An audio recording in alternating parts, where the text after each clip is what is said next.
Hey besties! Welcome to Let's Talk SGBV, where we discuss everything relating to sexual gender-based violence in our community. My name is Hassan Amaina, and I am your host. Today, I'll be discussing with two ASVIOL support initiative changemakers. I've got Tovia and I've got Wally Justice. And we'll just be talking about changemakers, being agents of change, and what they're doing to make their communities better. Follow this conversation. Hi, Tovia. Hello. How are you? I'm fine. Yeah? Yes. Yeah? Okay. So I wanted to just jump right into it. I wanted to start with when you heard the word changemakers before you applied to be, ASVIOL support initiative changemakers. What first came to your mind? Well, initially, what first came to my mind was the change. That was what I focused on. Okay, change makers. I didn't really know what it was about, but then I knew it was an opportunity to cause something to happen, to create a change. And whatever change it was, I wanted to be a part of it. For the ASVIOL Changemaker initiative, I am someone that, for a very long period of time, I've had passion for having an ideal community. And in ideal community, I'm simply talking about a community that is free from all forms of violence. Let's say ASVIOL initiative is one organization that I've been keen. I saw them on LinkedIn, to be precise, saw what they were doing, so I decided to follow. And on a very good day, while on LinkedIn, I saw an opening. And for someone who is passionate about a gender-based violence-free society, I saw that as an opportunity, so I quickly jumped in. I would say I give it my best, and I'm glad to be selected. The first cohort, so yeah. This is brilliant. I intentionally asked that because for us at ASVIOL Support Initiative, we're very particular about picking people that were already doing great things in their community, that had creative, innovative ways, that were already leaders in their community, and seeing how we could, work on increasing their capacity to just be better grounded in the work that they do. And you have been doing amazing work in your community. And I wanted to find out what first inspired you to say, listen, this thing that is happening, I want it to change. I want my society to be better. I want my community to be better. What was that first inspiration for you like? For me, when we talk about sexual gender-based violence, it's deeply rooted than what the society knows about it. And being a lady myself, being a woman, I don't know, there's this statistics that says that 1 in every 3 women will experience or have experienced GBV in their lifetime. And I think it's true, though we do not like to talk about it, okay? So growing up, I have had my own encounters with things like this. And then being a mini adult, I wouldn't say I'm fully an adult yet, but then I'm seeing like there were some things, I felt like there were some things that could have been done, for me when I was still young that could, boost my confidence and, educate me better on things like that. But that time, people didn't really want to talk about it. It was like a taboo. You don't really, if you speak something like that, they might think that you're too spoiled. Maybe you're too exposed as a young person. Where did you learn all these things? Meanwhile, it's all around us. We're seeing it, it's happening. So for me, I feel like, how can I help other young ladies like me not to, fall into some of the traps and mistakes that I fell into as a young person growing up? I was in primary 5 then. That was the first time I saw my dad being aggressive to his fellow man. And what was the reason? I have a younger sister who came back home one fateful evening and told my dad that an uncle, like a neighbor, has tried to abuse her. that wasn't a good experience. And I saw my dad, he fled up. I saw it wasn't something that he wanted. So I saw him ready to fight. Like but that was the first and only time I have seen my dad in action, I would say. Yeah. Yeah. So seeing him, I just, as young as I was, I just thought that, I mean, this must really be something bad. And what if there are just more men who would want to champion, who want to stand up for younger girls? I mean, that was my immediate family. What about those who don't have father like mine? So that became a prompt. Then from then, I had just wanted to have a thing with, community development, advocacy against sexual and gender-based violence. That's one of the experience. Among that, and then I had several other experience. I mean, looking down to BAP Act 2015, I was one of those advocates that, ensured that it was domesticated in natural state. Yeah, we know it was back and forth. Very recently, some months ago, in the community where I decided to, do this project, I was just sitting down one morning, and then I was called. Prior to that morning, a young girl in that particular community has been abused. And then the person that abused threatened the girl, if you say it, I'll come for you. Like, I'm going to hurt you even more. And then, right, in that particular community, right, and then the mother was also scared because this guy supposedly is a stout in the community. He terrorized the community. And, in fact, I don't know if this is a safe space to say it, but then I will still say it. The police were actually tired of this particular guy. So they took the case actually to the police station, and then the police were like, let's just let this thing go, let's let it slide. And then the mom was almost giving in to, that, especially because she didn't want problem.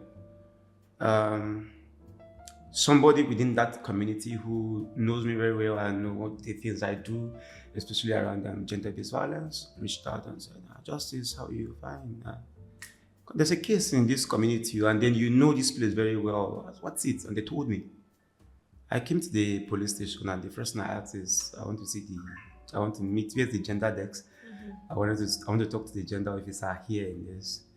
And like, I removed my ID card, I showed them. So okay. So why are you suggesting that they should drop the case? Yes, why should just not drop the case? This is a big one. We want people like this out of our community. So why are you suggesting that we should let this guy go? And yeah, to cut the long story short, right now this young man is in Kefi prison. He's having his time there. And, yeah, so things we love to see. Yeah. Things we love to see. Yeah. Things So, we love to see. and again, and then I now saw, ASVIOL again at the same time. It's okay, fine. I mean, this is time to really amplify this thing. Yeah. So I wanted to leverage the knowledge I'm going to get from this particular fellowship, and then find a way to just do like a give back to that community. And yeah, at the peak of it, I don't know if it's too late, I'd rather too early, but I would just say I'm already working on having like a town hall. Oh wow. Yeah, that's one of the things I wanted to do in my community. My project supervisor, she was very excited when I said that we have. So yeah, and I look forward to that time where we sit down in that chief palace with those people and just share and talk about how men like myself would champion this cause. Please invite me. I'll come. Okay, so these are really wonderful things you've shared. But I wanted to just cycle back on what you said around, seeing your father getting up to protect your sister, telling her that this has happened and this person won't go with impunity. Because that's one thing we found about sexual gender-based violence, that our perpetrators are led to go with impunity in our community. But what struck me the most in that story is the fact that your sister felt very comfortable to be able to come to your father to tell him that this man, this neighbor, has tried to abuse her. So I just wanted us to maybe if you have ideas around how we can get more men involved because I asked Tovia around how with gender-based violence, it's women that are seen as victims, survivors, men are seen as perpetrators, but because of our patriarchal society, men are more likely to listen to other men. So how can we get other men interested in this? How can we get men to be champions of this? How can we ensure that men are the ones saying, like your father did to your sister, no, you dare not, this is not going to happen. I'm not going to fold my arms and allow this happen. Well, okay, so for me, I would say the best place to start would be advocacy and sensitization. In the development space, these are things we do. People can say these things always done, but the truth is, that's where it's always going to start. Advocacy, we have to bring more men to the table and, let them know that they have to be part of this fight. Because of course, in as much as we're talking about sexual and gender-based violence, and then we know that boys are also abused, but you can't compare the statistic. If you look at the data, you can't compare. Women are much more at the receiving end. And so the best thing to do is to, have men, bring them to the center of that discussion. Let them know it's okay for them to talk about it. It's okay. They need to lead this cause.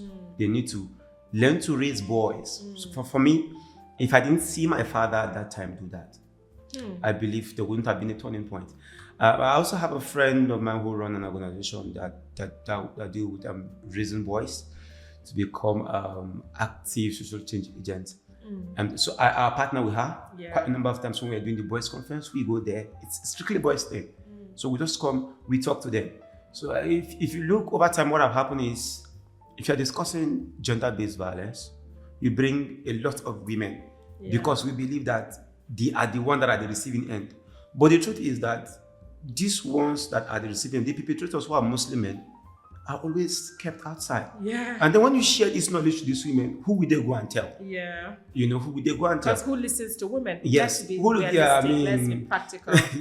And then who listens to women? Talking about the last program we did as well, right? I followed that. It was an amazing one.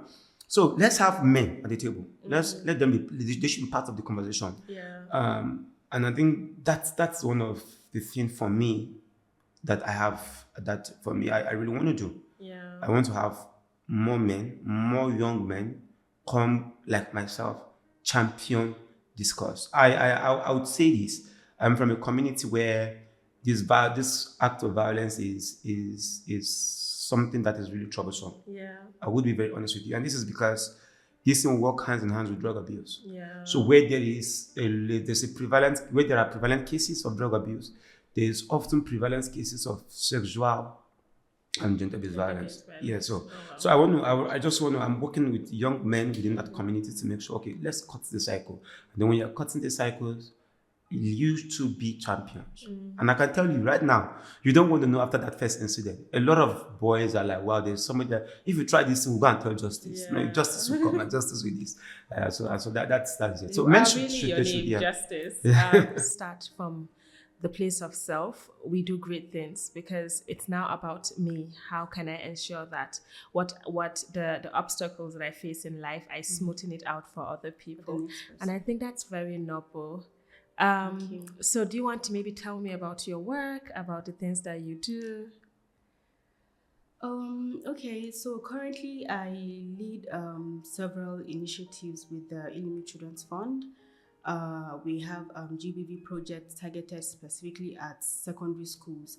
Our target is the young girls. How can we catch them young at this point, which they are? This is the level where a lot of us, I'm saying us because I was previously like that, made some of these mistakes. How can we, correct this course and help them to grow up better, to break this circle? We're not just only focusing on the girls, we're also bringing the boys on board. We had there was a session, like a panel discussion session we had with girls on International Day of the Girl Child last year, and then the girls were like, can we bring our boys on board? You guys are telling us all these good things, and then when we go back, the boys still do the same things you guys are telling us about. So while you're talking to us, can you also talk to our boys, help us, let them also see the reason why we need to, stop some of these things that are going on. And I think it was very, very important that they themselves already know that, yes, we don't want this to happen to us anymore. And we want our boys to also learn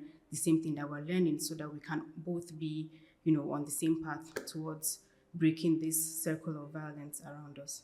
I think this is brilliant. I hear two things, and I'm going to start with the first one. I heard you talk about mistake a lot, and I've always been fascinated about language.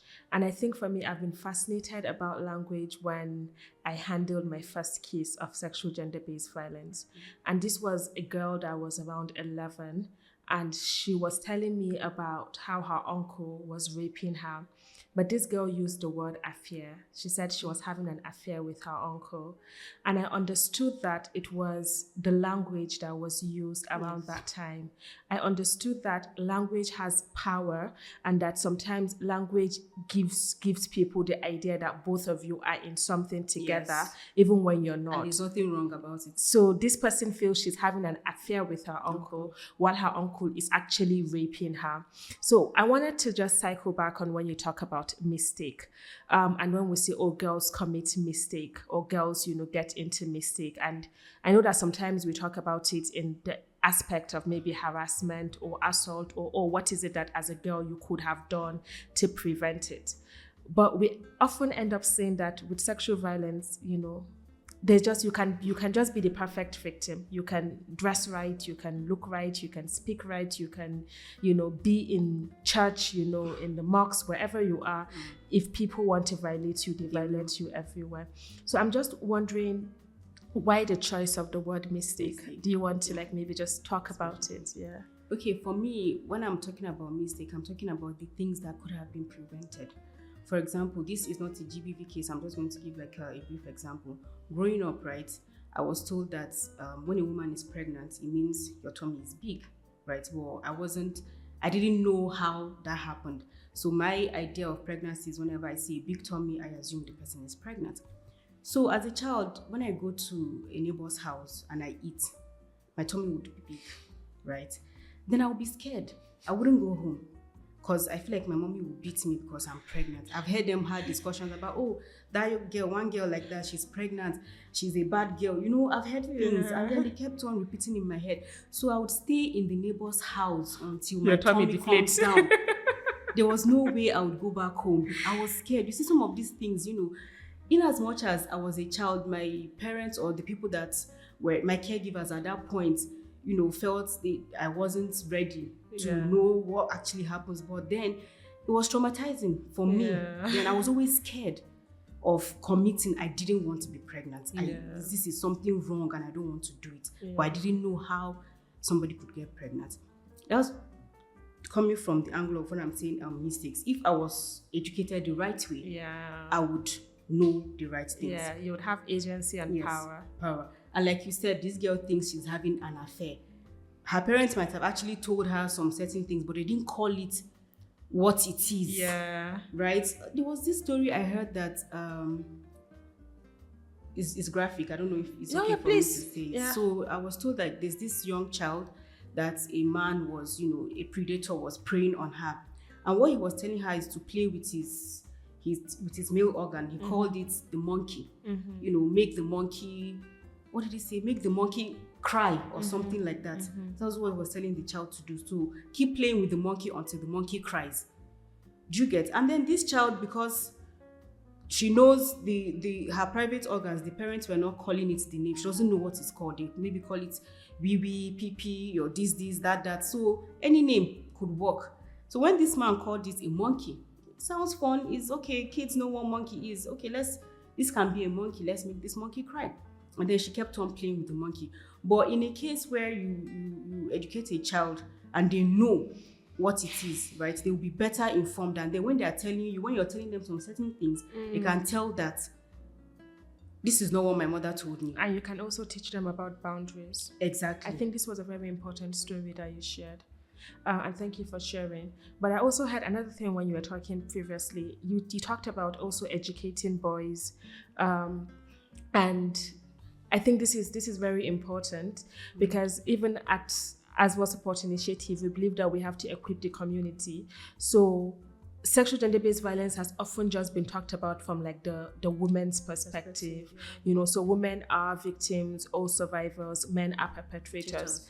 However, sadly, men, because of the patriarchal society that we find ourselves in, men then only listen to men. Men are more likely to listen to men. So we must see how we can include men in this conversation. And I'm just very glad that, you pointed that out. And I'm glad that at Ilimi Fund, you're also saying not only talking to the women, but also talking to the boys, because we need to be able to tell boys that they can also be held accountable since when they are boys, so that they grew up understanding what positive masculinity is, and having pride in just exhibiting traits of positive masculinity and not the negative one that pop culture and society sort of applauds in men. So thank you for sharing. So I just wanted to ask what your experience has been with the Changemakers so far. Have you been networking with other Changemakers? For context, there are 14 Changemakers from different northern states. So, do you want to share? Well, my experience has been amazing. Every Saturday, I'm always looking forward to my sessions. I do not want to miss it for anything whatsoever. I'm always looking forward to it because they drop lots of gems. In as much as I've been in this space, I've been working, but then I'm learning a lot. There are several perspectives that are coming up. Especially, one of my favorite sessions is the session on storytelling. I really loved it because I'm a creative myself, so some of the things he spoke about I could relate, and then I found ways to make what I'm doing better. How can I communicate it better out there so that I'm not being misunderstood, I don't sound like I'm stepping on anyone's toes, and then the message is accepted. So I love this opportunity, and I want to use this opportunity to say thank you to ASVIOL for finding us worthy to learn from you. It has been a mind-blowing experience. I will tell you. I've been involved in, this is not my first fellowship, but I've been involved in several fellowships. But I will tell you that, not because I'm here, but honestly, I'm going to give ASVIOL its flowers. The brain behind this fellowship, and I want to presume it's an amazing lady, a mentor in front of me. There are lots of my colleagues that have been on it. So I really want to give you flowers because the facilitators, I think we were carefully selected. Everyone has proven to be excellent in their field, starting from effective communication. I mean, that was a perfect topic to start with because communication is really key. Gone there, we've talked about the advocacy thing, the Aruamitu. It's a story that's quite synonymous for me. I've done a campaign around gender-based violence within a particular community, but then I would say it's a success because it was a community that people know me already. It was a lot easier, but looking at it from the angle of Aruamitu, I mean, and all the experiences there, it goes along with just shaping my mind. And I'm planning to do another one. That would be loud. I have to put it that way. And then this last session we just had about security. My God. That's I mean, so the whole process has been super amazing. And to my fellowship members, those guys have also been, I've not actually have, to be very honest, I've not have this direct conversation one-on-one with them, but I've been able to go through almost all of their profile. And I just go back to say, you are very lucky to be among these people because all of them, they have a lot going on for themselves. And so I'm talking about interstate experience. Yes, I have had that interstate experience. One of my colleague is working in Kaduna. And then I've actually had this conversation with her. I believe after this fellowship, maybe if we don't do it this year, maybe sometime next year, we intend to come together and just do something relating to what we've learned from this fellowship. That for me is a lot. So So I mean, that's I'm it. so happy hearing this, and I'm sure everyone in the office will be reeling just to hear everything that you and Tovia have said. But just to round up, we normally have a tradition where we want, you to tell us one person that inspires you. We normally say women because we like to, spotlight women. So it doesn't have to be anyone famous. It doesn't have to be anyone we've seen before. Just one person, one woman that inspires you, that makes you want to be better, that you feel like, Okay. I love this person. Well, I have quite a number of women. Yeah, but we just want one. You just want one? Yeah. Oh, what if they watch this podcast now and they say Justice you didn't call my name? All right. No, you can be a politician. You can start with out of the many. That's a good word. Yeah, that's legal advice. Okay, yeah. So out of the many, I want to go with Amina Abubakar. Amina Abubakar she was one time the executive director of FlexiStaff Foundation. Okay. Now she is part of the board member of the FlexiStaff Foundation. She's also a Mandela Washington Fellow. She's one woman that's doing a lot in the education sector. She's doing a lot with the out-of-school children. Now, for me, she's someone who also came from this, she's a Fulani. So for her to have come to break that cycle, that I don't know, I'm looking for the right word to put, but for her to really break You mean free. she comes from a very conservative background? Yes. And then she break that cycle. I think she shared that story with me. She got married at a very young age. But then looking at how she's been able to, even from that young age, she's gone to school, acquired quite a number of degrees, and it goes a long way to just say, Yes. yeah. This is one woman that inspires me is Mariam Augie Abdulmumin. And then why did I choose Mariam Augie Abdulmumin? I'm a kind of person that when choosing an inspiration, I pick from the closest, the person I can see, touch, reach, meet, and I'm seeing what they're doing firsthand. Like I've been with her for a couple of years now, and I'm truly inspired at what she does. She's not doing her work for recognition or clout. She just has a good heart. When she tells you the story of how she started her advocacy, it started from a very tender age. She knew that this is who I want to be. I want to be a person that when I pass, somebody can say, this woman has made an impact in my life. And then till this day, she's been going at it, and she's been amazing, and I'm learning a lot from her that, okay, there's so many things you can do that you don't need money to do, be a good person, and people around you would, naturally come out to want to support the good work that you're doing. So thank you so much. I think this week we have really, really wonderful spotlights on wonderful women. Thank you so much, Tovia.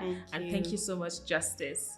Well, that is it for this week's episode of Let's Talk SGBV. It's going to be our last for this season. We're going to come back to you soon. Remember that you can always send us an email, asviolnigeria@gmail.com. We would love to hear from you. And follow us on all of our social media handles, ASVIOL Nigeria on Twitter, Instagram, and LinkedIn. Thank you so much, and bye-bye.